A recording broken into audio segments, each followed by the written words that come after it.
Buonasera a tutti. It is Saturday night, which means we are back, episode 68 of What's the Scoop.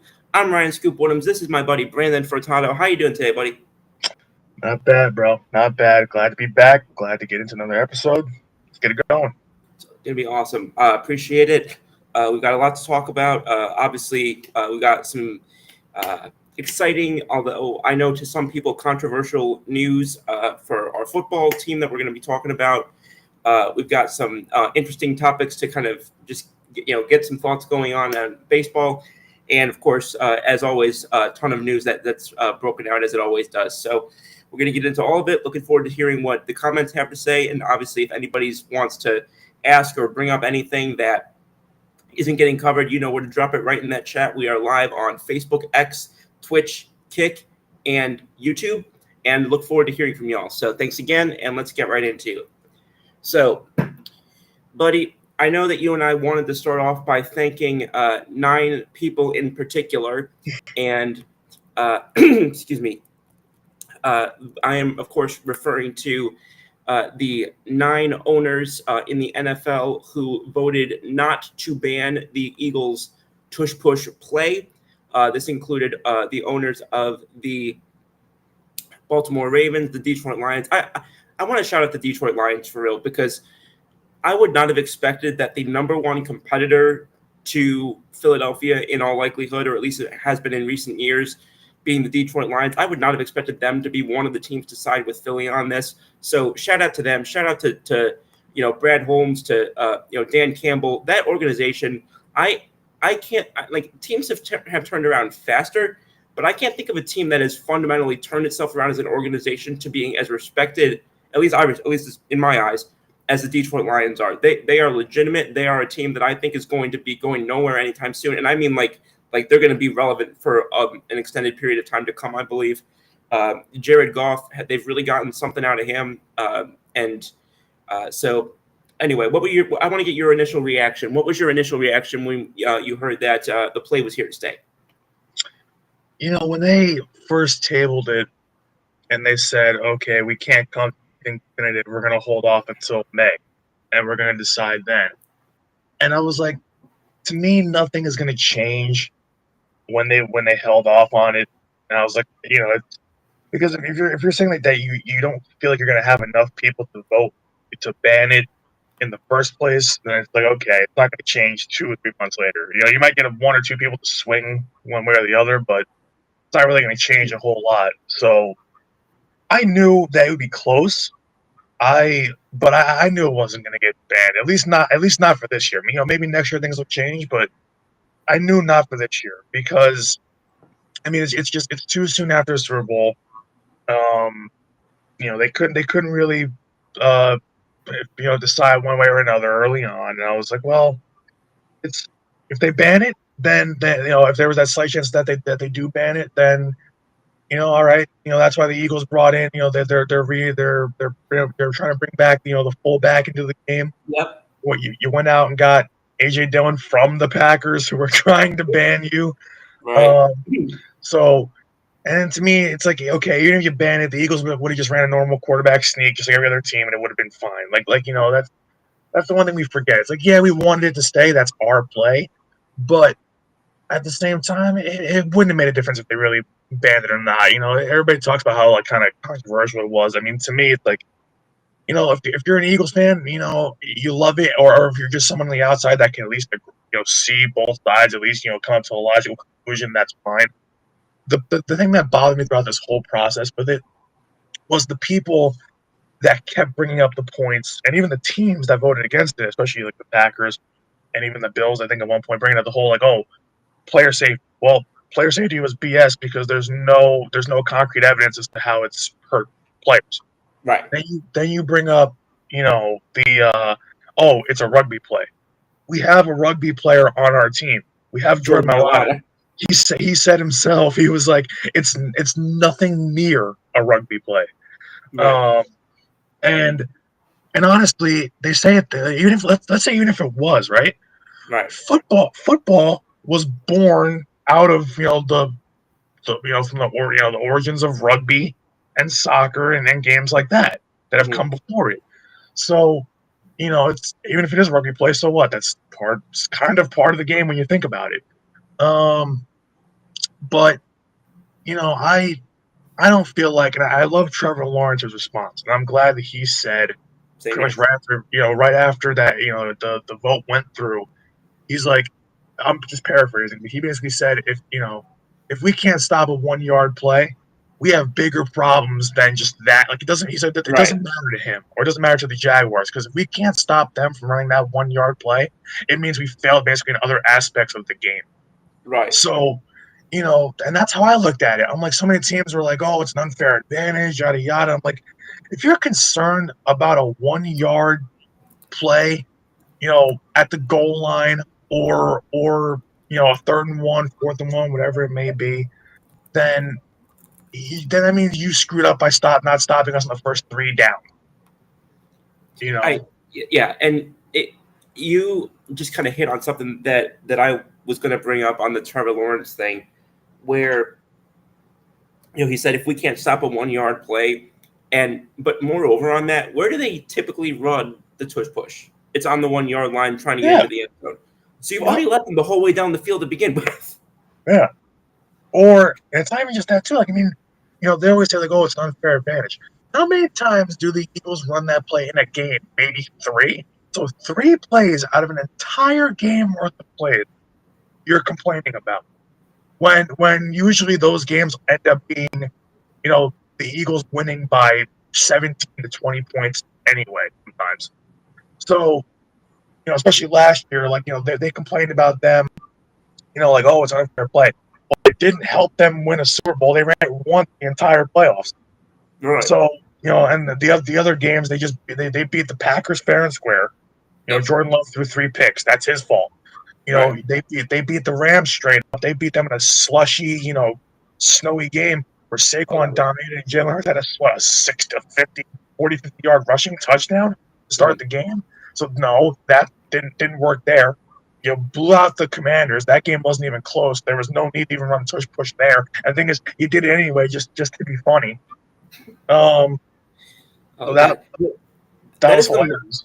That is the most memorable moment from the season for me, aside from the Super Bowl, obviously, but that involved the tush push, is when we were facing the Commanders, and they did that, and they kept, I think, was it Frankie Louvu who was the one who did that, and they jumped. The official comes over and says both sides have been warned that the refs could award a score if this continues. Yeah, and I mean it's true. I mean, because at that point, I didn't even know that was a rule. But the thing is, it does make sense when you think about it, because I didn't know it was either. If you keep delaying the game by just jumping offside, like, especially when you can't move the ball any further forward, the game will never finish. So you have to award them a score. There's no point. Right. But I'm glad that way. I'm glad that it didn't get banned.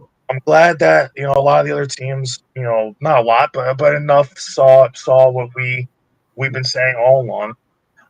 What I'm shocked about just is how and then like the Packers, they were the ones that were like the biggest proponent of banning it this offseason. Yeah, they were the ones who initiated all of this. But it's funny because they run the play too, and they run it. And the thing is, they don't run it with Jordan Love; they run it with Tucker Kraft. So, so I'm like, okay, well, and you guys, and they ran it against us. So I'm like, well, it worked for you guys. You guys gained like 4 or 5 yards off it. So why do you hate it so much?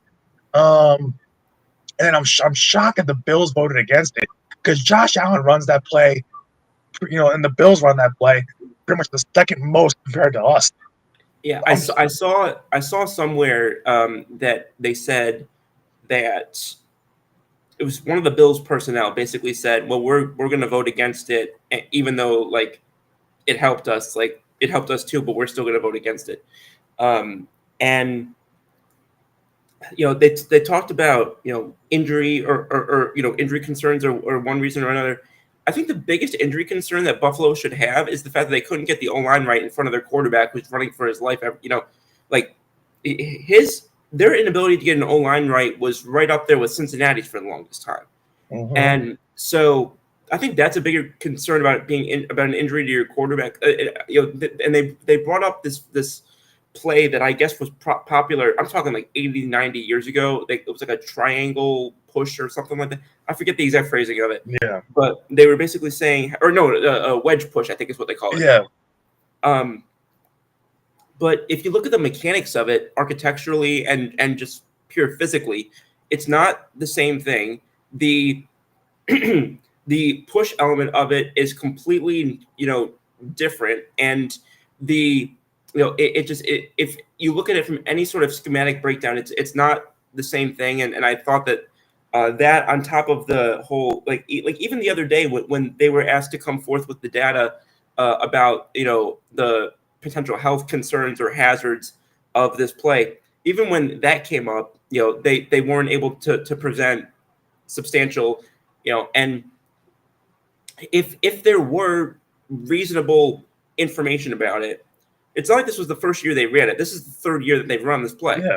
So, and then other teams started to run it as well. So you'd start to see some sort of, maybe not, I know maybe year one, maybe not so much, but after year two, year three, you're starting to see some sort of a correlation if one exists. Yep. Yeah. And I think that's definitely, that's one thing too. You're not going to let a team run it, or at this point multiple teams run it for the last 2 years, but for the Eagles last 3 years, and not see a problem. Whether you would see something like you're saying, and then the one thing, and probably the last thing I say, because I know I don't want to kill this topic too much, but it's the one thing that really kind of I guess grinds my gears about it is you have a lot of these teams that that are against it, and you look at this play as a whole, right? And they're like, oh well, like when I look at this play, right? This to me, and I it's not just a bias of being an Eagles fan. It's generally how I feel that when you look at this play, right? They're like, oh well, the quarterback's getting pushed like immediately off the snap. Jalen Hurts is not getting immediately pushed off the snap. The pile is already pushing forward before, and him as well, before he gets the extra push forward. So there's no difference there between that push and like if you're pushing a running back for extra yards in a pile. There's no difference. What's so crazy to me is, well, a lot of this elements of these are, but these are some of the same teams that will talk about like, oh, we love smash mouth, old school, hard nosed football. This is as hard nosed, old school football as it gets. Mm-hmm. Like that is the epitome of what this play is. Pardon me. The one area in which I was able to see some kind of room for maybe like I could see where like amendments might be made is if they said, well, defense a few years ago, I heard this argument was, defense a few years ago was banned from doing X, Y, Z. So in my mind, I thought, okay, maybe they would unban defense from doing that, or maybe they would make changes that would that was an element that I could see that I could have seen perhaps there being some legitimacy for. But I actually had the opposite thing from you when you go back to when they originally tried to do this in March, and they said that they were going to table it and bring it back up in May. I thought in my mind it was like, oh, they're gonna use this time to figure out how to get everybody on board and how to canvass for the vote so that they'll be able to get a ban through when it comes back up again. So I thought the play was done, and then May this week starts to approach, and I started to get the sense that I didn't think that the play was done outright, but I thought that it was not going to be brought back in the same way. I thought there was going to be some changes made to it where they not know exactly what that looked like, but I thought it was going to be some sort of, all right, let's find a compromise here to get that consensus more together. But ultimately, and it was funny. I was watching, so I referenced the herd with Colin Cowherd on this show a decent amount, and I'm annoyed that he said this because I wanted to say it. He got to it before me. But you heard about who was kind of a major proponent that day of getting the last, like, no pun intended, but the last push of getting the play to survive was Jason Kelce. Yeah. So they involved him that day. pretty universally respected person and player and former offensive lineman. And Colin Cowherd made the joke about how he basically tush pushed the play into the end zone of being saved. And I was like, you know that, because I used to say the show was partially inspired by me having watched him. And that's how you know that's legitimate, because that is exactly what I was planning on saying on this freaking show. Jumping in, I want to get our comments here. We got Mr. Burns watching from Cedar Hill, Texas. Mr. Burns, I appreciate it. Hope you're doing well. Have a blessed Memorial Day weekend to you and your loved ones. I hope that you've been well, and appreciate that you continue to be on this and other shows. So thank you again, sir. All right. So do you have any final thoughts on that one before we kick over to some baseball? No, because we could talk about it all day, but I think That's very true. What they've said about it, throughout this entire last 2 years, really. Yeah, there's nothing more. There's nothing more we can say. We've said it all. There's nothing more to get said, and also we both know that last week, what did we spend like 40 minutes talking about one team? So, yeah. But with that being said, I do want to kick us over to baseball. Did you get a chance to watch the New York game earlier today? Yeah, I watched all of it. Okay, so I got a question for you. Mm-hmm. So a couple days ago, a lot of us said going into facing the Rockies in Coors Field, we expected at least one game, if not more, to be just an offensive onslaught. Yeah. That happened today. Yankees win 13-1. There's a double-digit scoring inning to help them go to a 13-1 win. They scored 10 runs in the fifth inning. Mm-hmm. 21 hits. They get through that 10-run inning. What we've wanted for so long as Yankees fans is, can you show us that we can win a game without having to rely on the long ball? Yep. We're in Coors Field, and we're still able to pull off a decisive win, relying on doubles, singles, fielder's choices, all that. It's like, this is your type of deal. Like, you're the small ball guy, which is ironic as a Yankees fan, but like you're the small ball guy. How is it that I'm still on X, other areas of Yankees social media, Instagram, and I'm still seeing fans pissed off over this win today? How am I still seeing fans saying, finding things to complain about with this win today? This was, in my opinion, I know it was Colorado, but you play the teams on your schedule. You play in the venues on your schedule. This is perhaps the most encouraging win we've had, I would argue, perhaps the entire season. Not just because of how decisive it was, but because of the manner in which it was approached and achieved. Yeah. So help me figure this out. And to quote Denzel Washington from the movie Philadelphia, explain this to me like I'm 5 years old, because I can't get this through my thick head. It's weird as a Yankee fan, because Yankees Twitter is, especially because all their social medias, but Yankees Twitter especially.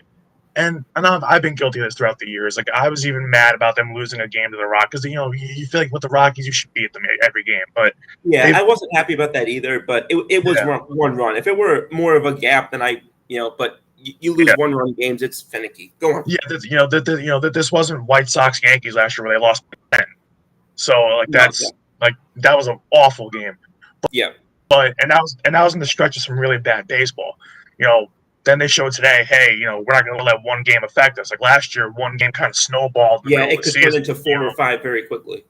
So, but this doesn't seem like it did. And what's important about this too is not only should you play like this against bad teams, and right now historically the Rockies are basically the worst team in baseball history, but it's also, these are games too for some guys who are struggling or having a really rough stretch, like guys like Wells, Volpe, Peraza, guys who kind of haven't put it all together yet. These are the games that you want to see from them, because these are what's called, they're not, it's not a real term, but it's kind of a colloquial term, is that they're called get right games. Yeah. These are games that you can build off of going forward. These are games where you want to see them get 2 or 3 hits in a game.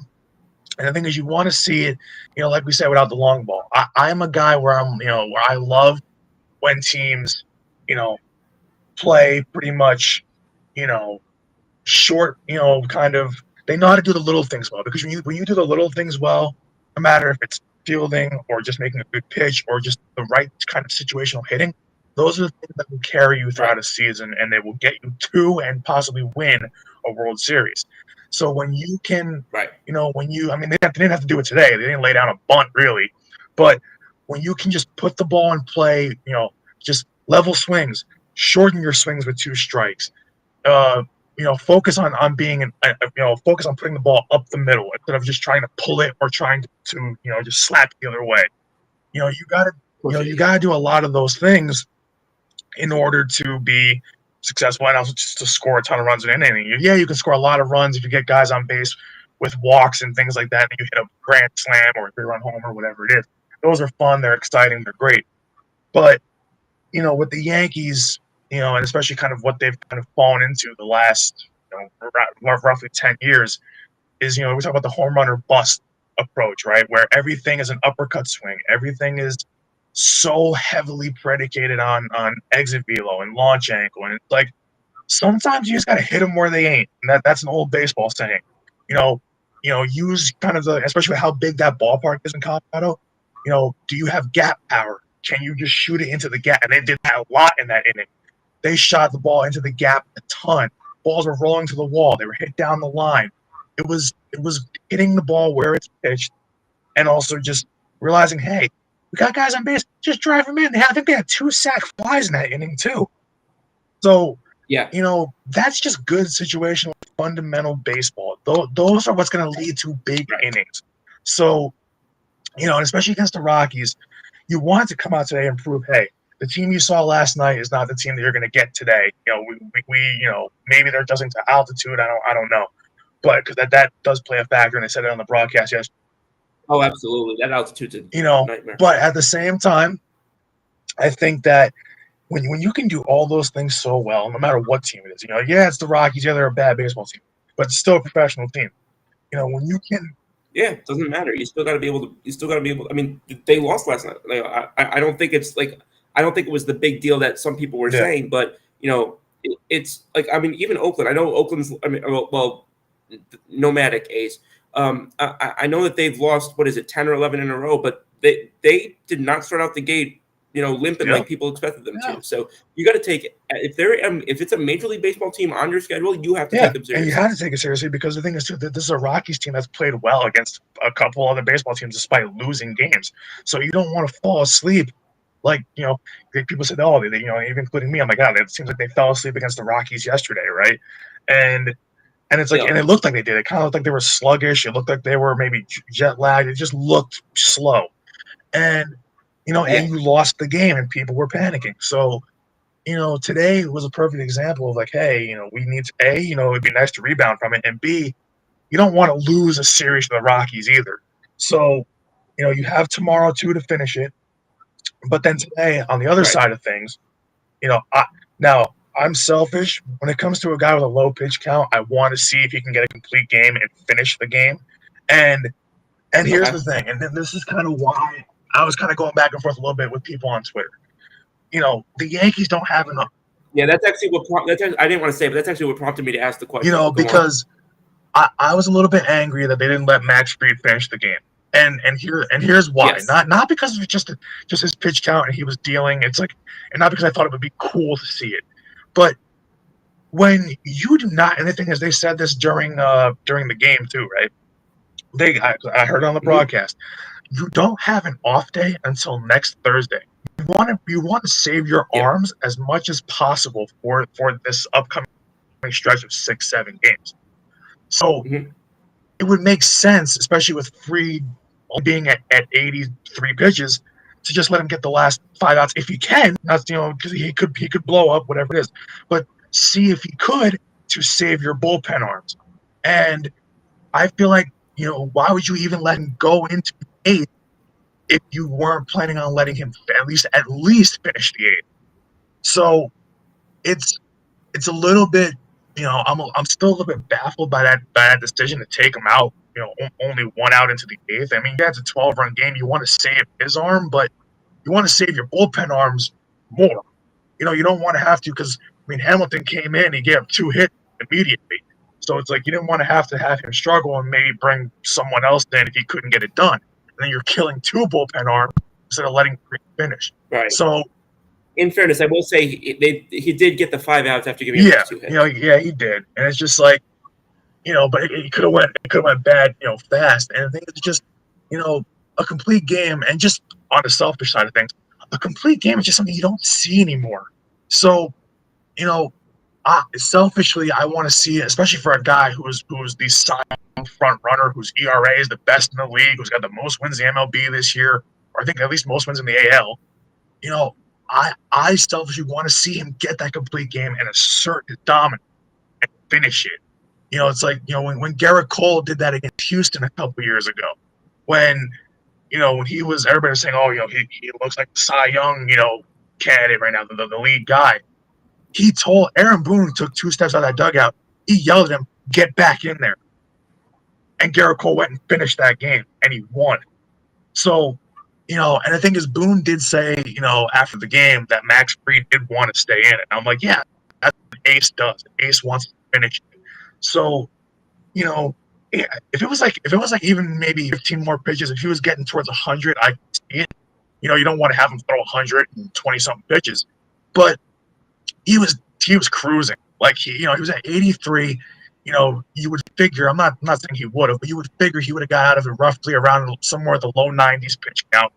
And then maybe you see what he does in the 9th and gets a quick inning and maybe throws maybe a 105, something like that. So, right. I would have let him at least try, if nothing else. I don't disagree with that. Before I get into that, I'm going to just respond to a few people. We got Stephanie Padilla in on Facebook saying, washing from Chicago, the Windy City. Stephanie, hope you're doing well. Thanks. Appreciate you jumping in. Hope you have a wonderful Memorial Day weekend. Hope the weather's been good up there in Chicago. And then David Burns responds again saying, Ed Stephanie, congrats on your Cubs being in the first place in the NL Central with the best record in Major League Baseball. Stephanie says, thank you. And then Jess Andrews, Jess, appreciate you coming on. Hope you're doing well. Says, just saying hello, friend, and hoping you're healing since losing a great man in your life, your grandpa.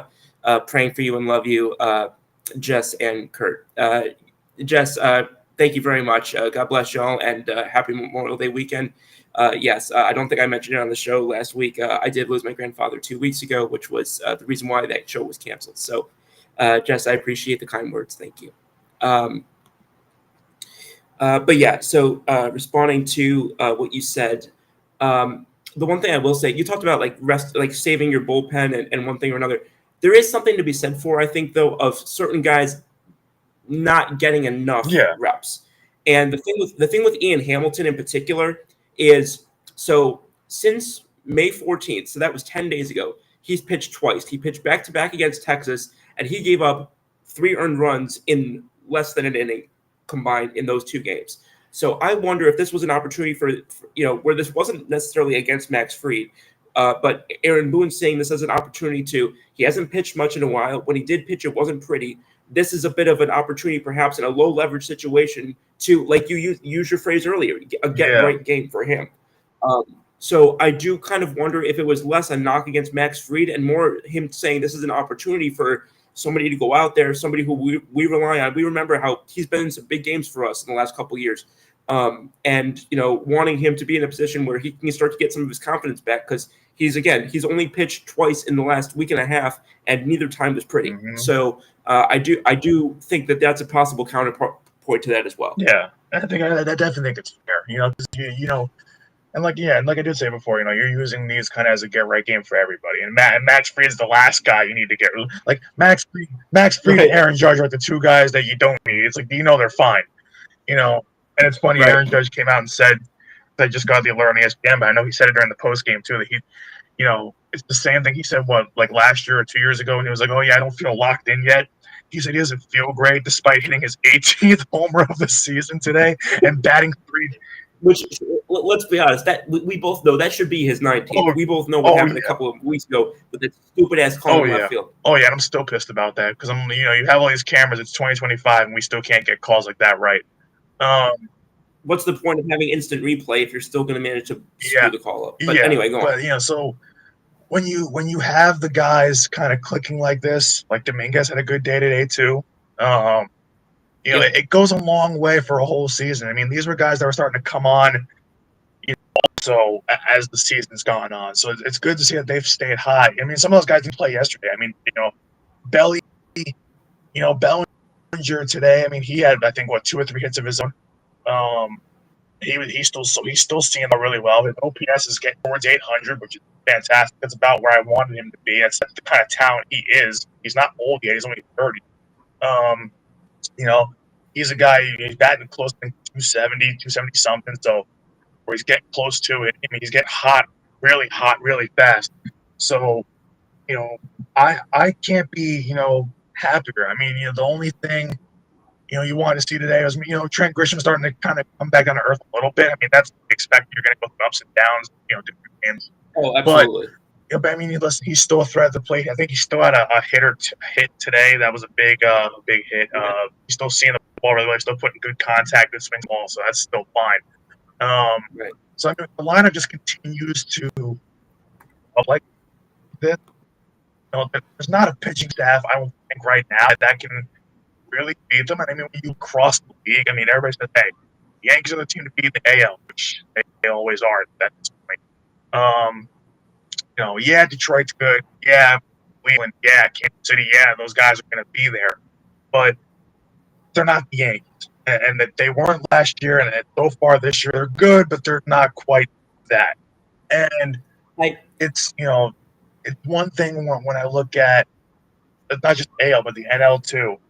The Dodgers don't look great right now. The Mets don't look great right now, despite their records being really good.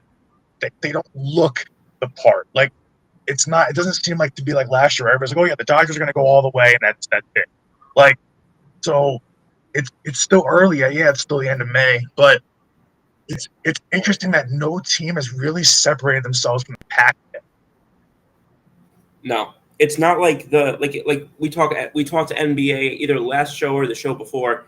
The Oklahoma City Thunder, I think, finished with like 6 or 7 more wins than anybody else. We're not really seeing a team right now that looks like for example, Mr. Burns a few moments ago mentioned the Cubs being first in MLB.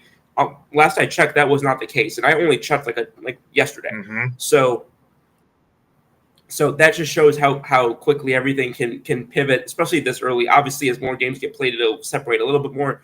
But and I just want to go through this again because I want to emphasize what I said. One thing I said earlier about the box score of this game. It's not even the 13 runs, 21 hits. You go up and down this lineup: Goldschmidt, Escada, Grisham, Judge, Pablo Reyes, Cody Bellinger, Anthony Volpe, Jason Dominguez, DJ LeMahieu, Austin Wells, Oswald Peraza. Every single one of them registered at least one hit. And all except 5 registered more than that. Ben Rice is the only one who didn't register a hit, and that's because he didn't register it at that. You combine that level of lineup depth, 13 runs, with everybody being either at 1 or 2 RBI. This wasn't like one guy went off and had like 7 or 8 RBIs like we saw yesterday with in the Boston game with was it Devers? I can't remember. It was somebody in Boston yesterday had like 8 RBI. It was insane. But like this game, there was 1 homer, obviously by Aaron Judge, because if there's 1 homer, that's pretty much the easiest bet you can make in baseball. But everybody's getting either the 1 or the 2 RBI, and then we got the Max Fried going 7 1/3, 6 hits, 1 earned run, 1 walk, 7 strikeouts. This just couldn't have been you can nitpick and say, well, the 1 error, but aside from that, this was just about as crisp and well-rounded of a baseball game as you could have asked for. And I don't care if you're playing the Rockies, I don't care if you're playing the Twins, I don't care if you're playing the Expos, the Nationals. I don't care who you're playing, and I don't care what venue you're playing at. You need those games on your schedule, and you need to have those if you're going to be any sort of significant threat down the line.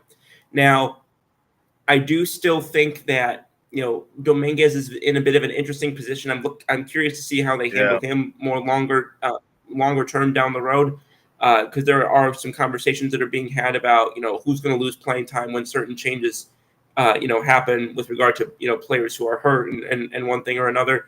I think Ben Rice, who's not having quite the same level of offensive thrust that he had to start the season. Somebody that people are looking at, even though. But I think that that's not only the offensive side of things. I think that that's the tip. I think that's also partially because he's just not a great defender at any position that he plays. He's not a very good catcher, and you're not going to put somebody behind the plate who's not a very good catcher, especially after you went through the Gary Sanchez trilogy, which still has me in therapy, and then you have Ben Rice, playing first base, but you're not going to put him at first base when the guy right behind Aaron Judge in the batting average in the American League is Paul Goldschmidt. So I think that's just a very odd position. I wonder if they're kind of hoping that he does sort of what Jesus Montero did several years ago, where he gets hot enough for a decent period of time that they can ride that streak into trading him for something that they need. I wonder if that's kind of what their angle is there. I kind of thought of that a little bit about Jason Dominguez, but I think that they just want to give Jason Dominguez every possible chance to be a long-term player there. That's a little bit harder to foresee now with guys like Bellinger up there in the outfield. But just based on his prospect pedigree and the deals he was kept out of, if they're still fine, which I'm grateful that they are, but if they're still taking chances to try and find a role long-term for Oswald Peraza, I'm sure that Jason Dominguez is going to get even more rope than he does, and rightfully so, because again, that we're not too far from this guy being compared to guys like Jackson and Mantle when it comes to physical ability. David Burns says this Cubs team feels very 2016-ish. Just need a couple of bullpen arms. Well, fortunately, I don't think we're going to be in a position where we're going to be giving them one of them this year. But and then Paula Kaufman saying hi, lit a candle for your grandpa. You and your mom sending love. I thought the same about Judge. Good call. Paula, I appreciate the kind words. Hope Ed and Kenzie, I think her name is. I hope everybody's doing well. Appreciate it, and hope to see y'all soon. And now the Cubs situation, I agree. Like I'm not surprised at how they're doing this year. I was more surprised by how poorly they had done leading up to this year. This is more what I expected of them, or at least closer to what I expected of them, because I do think this is still a solid team. And again, they went out and got Kyle Tucker this offseason. You're not getting Kyle Tucker this offseason if you're expecting to be playing 500. So good for them. I do think there's always bullpen arms on them. Like, you don't always know if there's going to be a standout game-changing slugger. You don't always know if there's going to be an ace pitcher. The one thing you can count on being available at the deadline to varying degrees is relief pitching.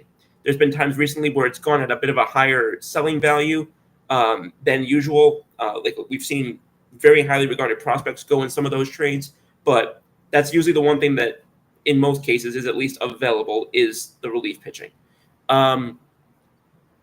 And actually, that leads me into sort of what, something that we spoke about privately a couple of days ago.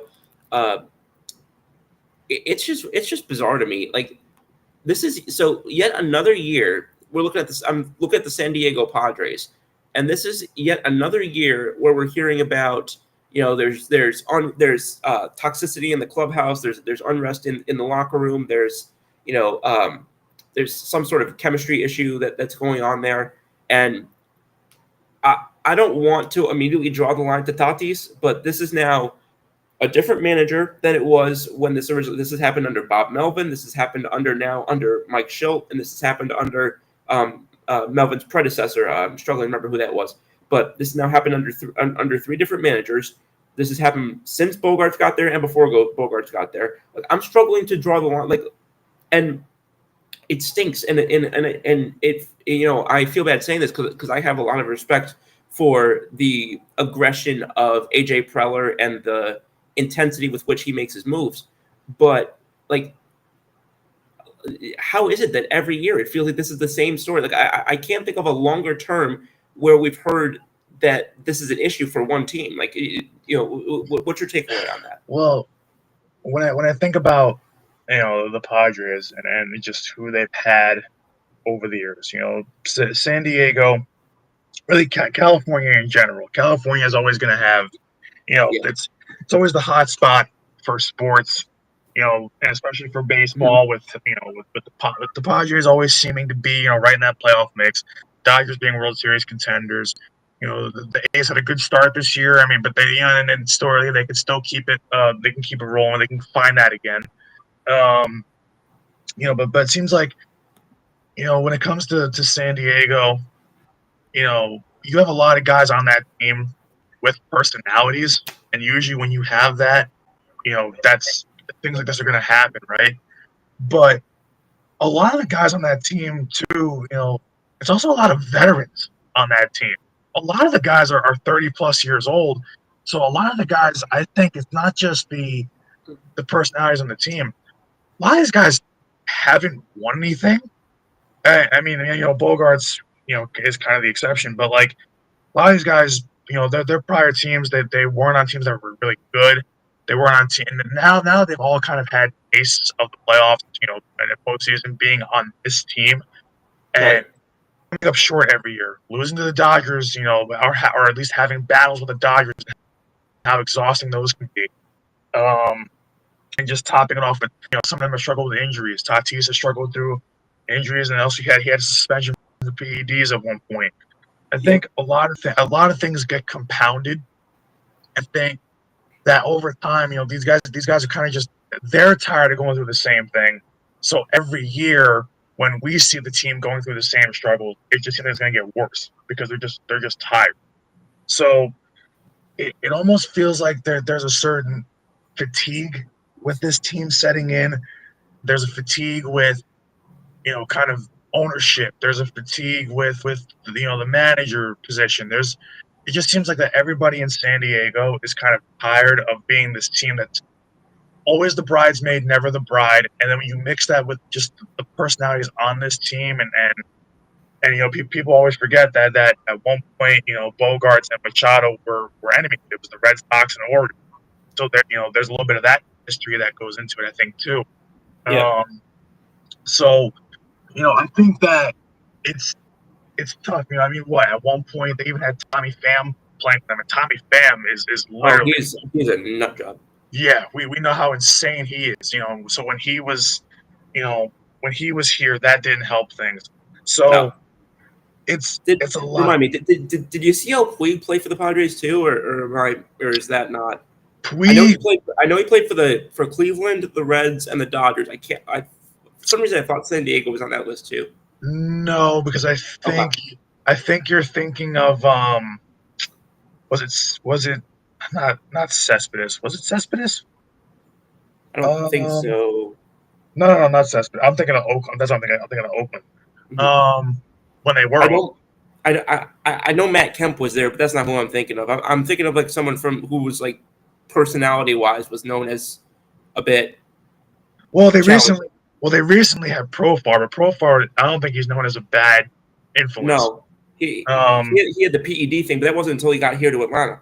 Yeah. So I'm trying to remember, but either way, I mean, there's been so many just complete roller coaster with this team. There's been so many roller coaster of emotions with this team because the highs are really high with this team and the lows are really low. Yep. And when you've got a lot of veterans, and when you've got a lot of personalities, and when you've got guys that they want to get to the mountaintop and they can't get there, they're all just kind of burnt out. They're all pissed. They're all it's just tiring.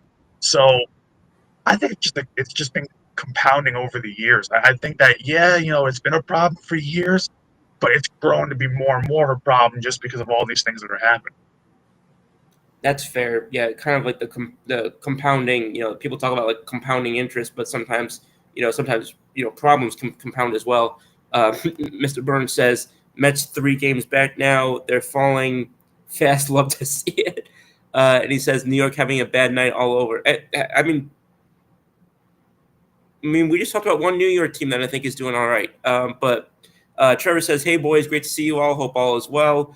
Thoughts on the Knicks down 2-0 in the series against the Pacers?" Before we jump into that, I just want to say, Trevor, appreciate you being on, and also I hope you're doing well. I know you're out in the middle of all this tornado craziness right now, so my prayers are with y'all and your families, and I hope that everything goes smoothly. Just wanted to say that before we address your question. But my thoughts on the Knicks down 2-0 in the series against the Pacers. You want to go first? Or you want me to go first on this one? Nah, I'll knock my stuff out of the way real quick. All right, go ahead. I talk a lot, but I'll keep this one quick. I'm not gonna say the series is over, and I know that the Knicks have been great on the road this postseason, but you have to win both games in Indy, and I don't think they will. And I know that these games have been thrillers, but Indy is just so red hot shooting the ball, and now with the home crowd behind them, every shot is gonna seem just like a huge momentum swing. So I don't want to say it's over because I mean if you win game 3, the pressure's on Indy to win game 4. I just can't see them taking, and because remember you're playing 4 more games or maybe 4 more games, but you look at it this way: 3 of those 4 games are in Indy, and I don't see how the Knicks are gonna take at least 2 out of 3 there. I don't see it, so I can't see Indy going 1-2 at home. So I just think that after game 4, it's not gonna be. I don't think it's gonna be a sweep. The Knicks are just they're not gonna go down that easily. But I think that after game 4, I think regardless if it's 3-1 or if they do end up sweeping them, by some measure, either way, I think after game 4, the series is over. So that's kind of how I feel. I mean, the Knicks also need. The thing is, the Pacers have what the Knicks don't. The Knicks don't really have any really reliable scoring outside of Brunson. So, yeah, they play good defense, but Cat's not the scorer he once was. He's older. Mitchell Robinson is primarily a defensive guy, but he cannot hit free throws, despite being a little bit better, throughout as the playoffs have gone on. He's still not a good free throw shooter. There's a hack Mitch for a reason. And then, Bridges is not a consistent scorer. He's not even playing half of he's not the scorer of half of what he was when he was in Brooklyn or at the end of his son's tenure. Josh Hart's okay. Josh Hart's still mostly a defense first guy, but he's not a guy who's going to light up the score sheet either. You need somebody else other than Brunson to contribute. Meanwhile, the Pacers, Halliburton's not the main factor in this series. It's been Nesmith, it's been Nembhard, it's been Siakam, Turner. All of them can score. They can all play defense. They're all big, lanky, lengthy. So, and the thing is, they shoot the lights out. So the Knicks are in trouble if they can't. They have to win both of these games in Indy for it to matter. Yeah, what you said at the end about shooting shooting the lights out and their outside game is unreal. The way that the way that the Pacers have been playing, especially from beyond the arc.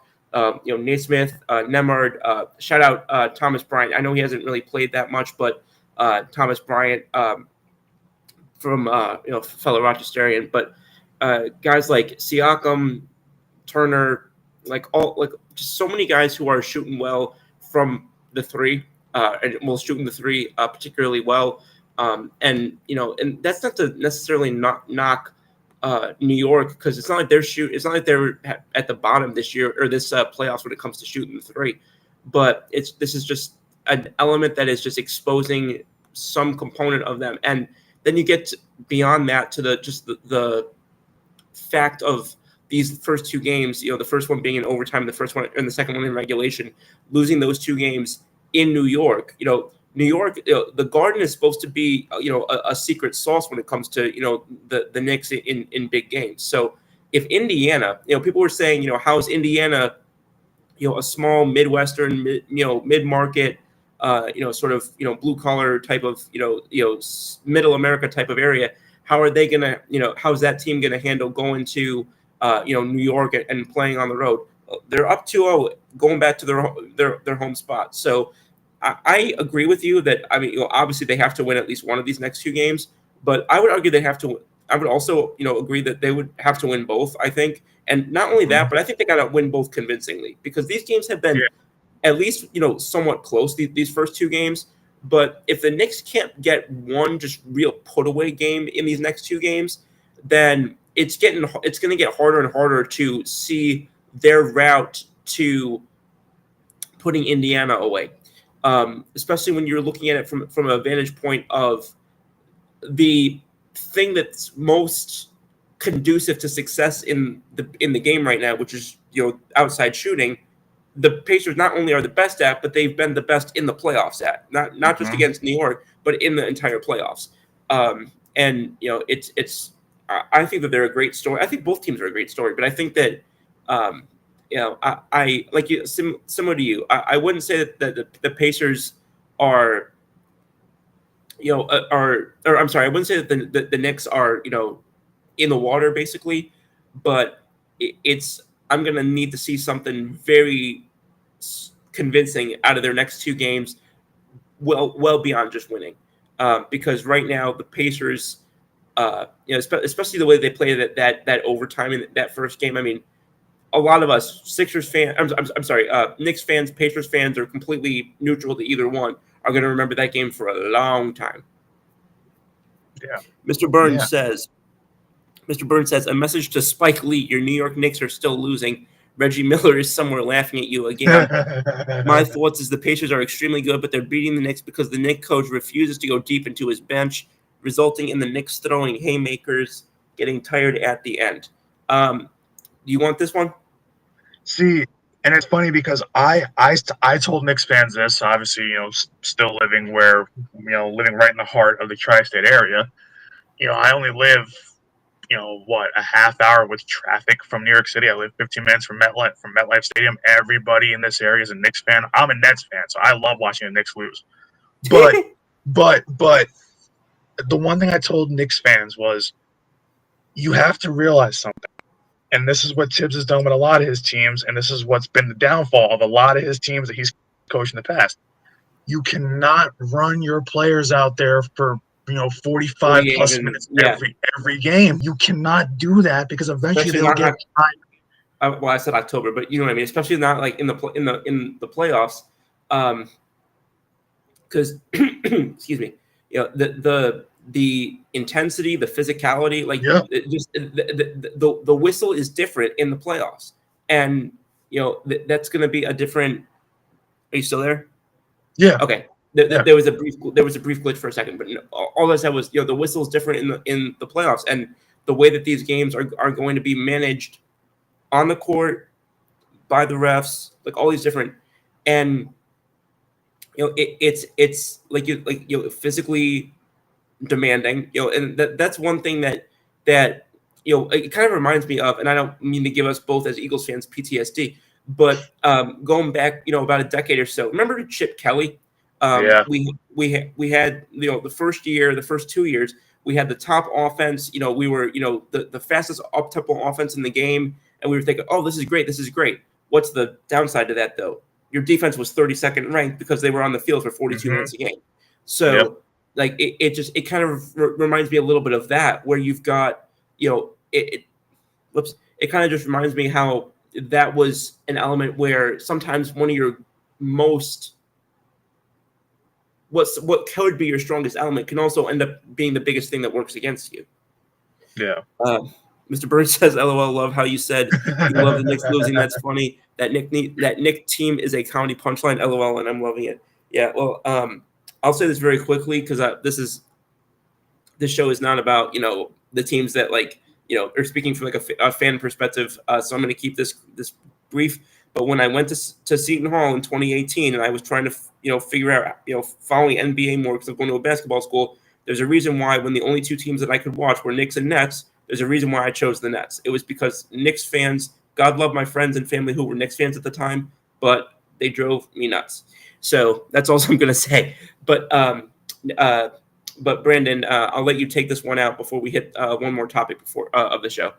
Yeah, and when I look at the Knicks are talented, and I said that all year, but when you run your players into the ground every single night, and I know playing Knicks fans that were screaming, like the Knicks would be up by 30 or by 20 or 30 with 2 or 3 minutes left in games, and it's like, just take your starters out. There's no reason to keep them in the game. Give them a rest. You have more games coming, and And this is one thing that I saw at the end of the Celtics series when they were closing it out. Tibbs didn't take his starters off the floor. All these things add up when you go into deep playoff runs. The deeper you go, the more tired you're going to get. And they're already tired from a grueling 82 game regular season. So it's tough when you're getting to this point and you can't, sustain it. But it's like, yeah, of course it's not sustainable because it's these guys are dead tired. So between that and between having to keep pace with how fast Indiana is and how they shoot the lights out, it's that's why we're saying they have to win both in Indy. If they don't win both in Indy, I think it's over. So I'm glad you mentioned pace because I was curious and I went and I looked at the playoffs statistics real quick, and excuse me, because they have a pace statistic, and the way it's defined is here. Let me pull up the actual phrasing of it real quick. Here we are. Just the number of possessions, basically, is kind of an average number of possessions, and the Knicks kind of are right in the middle of the pack in terms of playoff teams, but the Pacers are even up there above them. So, but it's like you said, keeping your players fresh, keeping your player. It's like we talked about a few minutes ago with Ian Hamilton. There's a line to walk. And that's part of coaching. There's a line to walk with what's going to keep your players in rhythm, but not going to burn them out. Mm-hmm. And some of the guys, I remember seeing it even during the regular season. Guys were playing north of 40 minutes a game when there's 48 minutes, I think, of regulation. Like it was insane. Yep. And it's their downfall now. So they need to right the ship fast, because if you don't, there's only technically right now there's only 2 games left in your season. That's how you have to treat it. So you need all hands on deck, but you don't want to burn them out. So yeah, exactly. It's perfect. I couldn't have said it better myself. And I'm hoping for as a basketball fan. I mean, obviously my Pelicans are nowhere near relevant right now, but as just a pure basketball fan. Which speaking of Pelicans, shout out to just happy birthday to our new top executive Joe Dumars, former Bad Boy Piston. I was so excited to see him hired. I know a lot of Pelican fans disagreed with me, but I was really excited about that. So I'm looking forward to seeing what happens there. But no, I think that I just want to see some good basketball these next 2 games. But I'm really excited for Atlanta. I mean, I wasn't entirely surprised I was surprised that they put away the Celtics the way that they did, but I wasn't too surprised to see the Knicks be one of these final teams. I did not have the same level of expectation out of Indiana, and I want to see 2 really good basketball games, and I want to see a really exciting championship, whichever 2 teams that ends up including. With that being said, we got about 2 minutes left. Excuse me. I'm going to kick it back to football real quick, because I wanted to ask you, because we didn't talk about when we talked about the draft, we kind of pivoted away a little bit from the Cleveland Browns quarterback situation because I had spoken about it so much the week before you joined. But I do want to get your opinion. So they got, we'll say 4 quarterbacks right now because everybody assumes Deshaun Watson going to be gone. So we've got Dylan Gabriel, we got Shedeur Sanders, we got Joe Flacco, and we've got Kenny Pickett.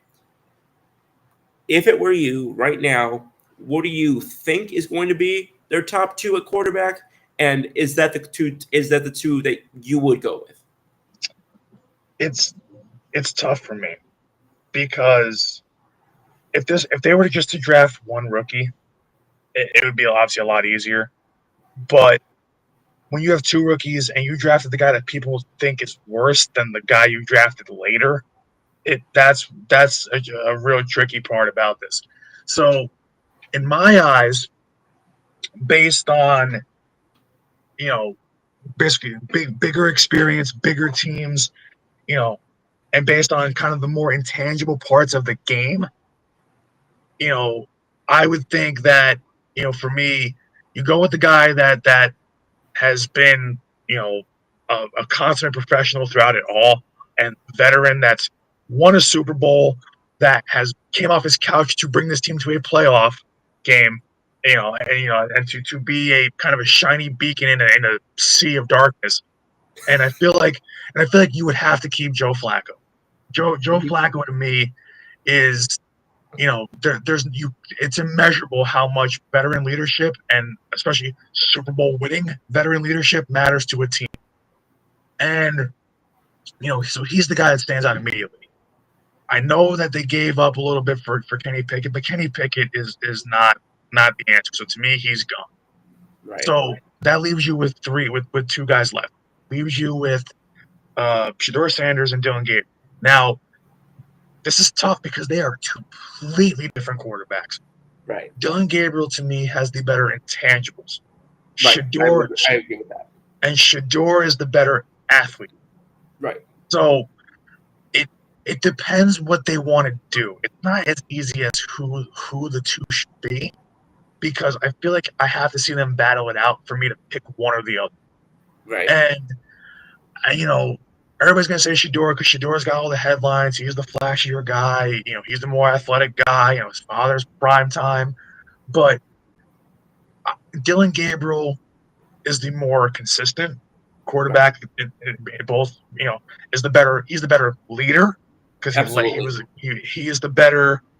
I feel like, I guess, he's a guy that can come into a rough situation and not get frazzled as easy as Shedeur might. And I feel like that goes a long way in being an NFL quarterback. So, right, if it was up to me, it would be Flacco and Gabriel. But if you're into more of like the athletic guy and the guy that's going to make flashier plays, you would say maybe okay.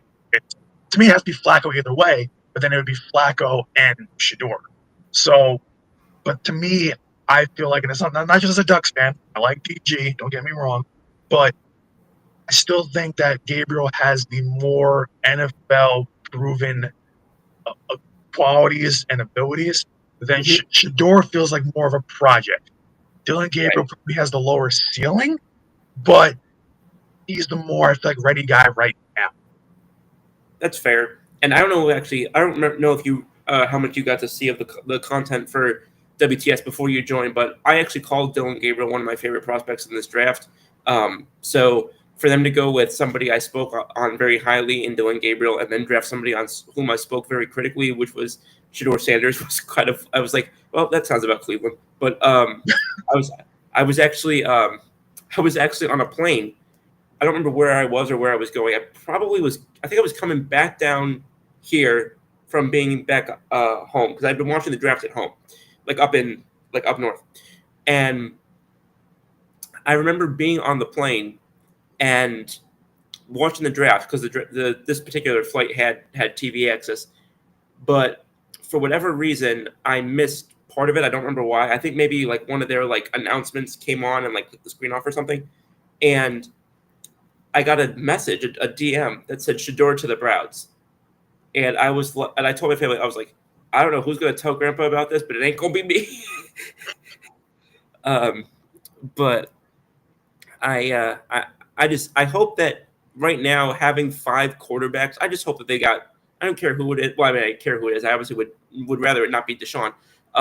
But I just want them to get their quarterback situation right, man. Those fans deserve Buffalo eventually got it right. Detroit eventually seems to have gotten it right.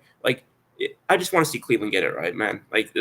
Those fans deserve to have something to be excited about.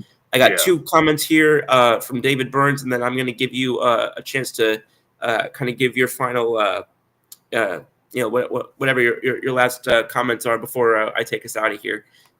Dave says Pickett is right now. I'm guessing that means he would start Pickett right now. Yeah, I think he's QB1 on the depth chart right now. So. Oh, okay. And then he says Shedeur will start a preseason game, which makes sense. He probably won't be the week 1 starter. That will be one of the QBs on the team with a Super Bowl ring. I was confused for a second, and then I thought, wait, so technically Pickett has a Super Bowl ring. He'll be. I don't know why. I always forget backups get Super Bowl rings too. I don't know why. Mm-hmm. He'll be QB3 on the depth chart to start the season. Unless Gabriel gets hurt, then he'll be QB2. Yeah, I can't really disagree with much of that. It is kind of, because also some teams choose to take 2 quarterbacks, some teams choose to take 3. So it stands to reason that two of these guys will be gone. It seems likely that Pickett will be one of them. Unfortunately, I like Pickett, but it seems likely he'll be one of them. I'd be surprised if they let go of, anybody but Watson to bring it down to that three. I really can't see them moving off of Shador this fast unless he really No, stinks it up in yeah. camp. And then I can't see them getting rid of Dylan Gabriel because they drafted him higher. Yeah. And then on top of that, like we said, Joe Flacco. I mean, Joe Flacco almost single-handedly, literally and figuratively, saved the Browns season last year or 2 years ago, whatever it was. So no, I agree with that. If I'd have to guess, it would probably be Flacco, Gabriel, and Shador would probably be the order in which I would go, and then give even if not even, if only just to make Shador work his way up and just make sure that he's really in check to be developing that franchise quarterback mentality. Because that's one thing. Like I've talked about this in the past, where there are 21 positions in football where you'll get drafted off your talent, and teams will overlook a little bit of, he made some dumb comments or dumb decisions or whatever. Whereas with quarterback, teams will overlook, oh, he's an inch too short, or oh, he's not quite as fast as we'd like, if you're going to get better intangibles.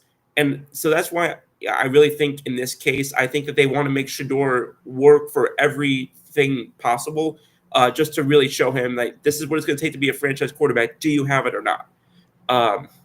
That's what I said around after the draft, and that's what I think as well. I think that I don't know if they had any intention to draft Shador when they drafted Dylan Gabriel, but I do believe that when they drafted Shador, they drafted him as late as they did for a reason. Because if they wanted him, they could have taken him at any time. I think they wanted to send a message to him. And they wanted to finally shut Mel Kiper up, because Kiper was having a heart attack, every round that he didn't get drafted. So, actually, I'm glad you mentioned Mel Kiper, because that gives me a perfect segue for one last thing before we sign off.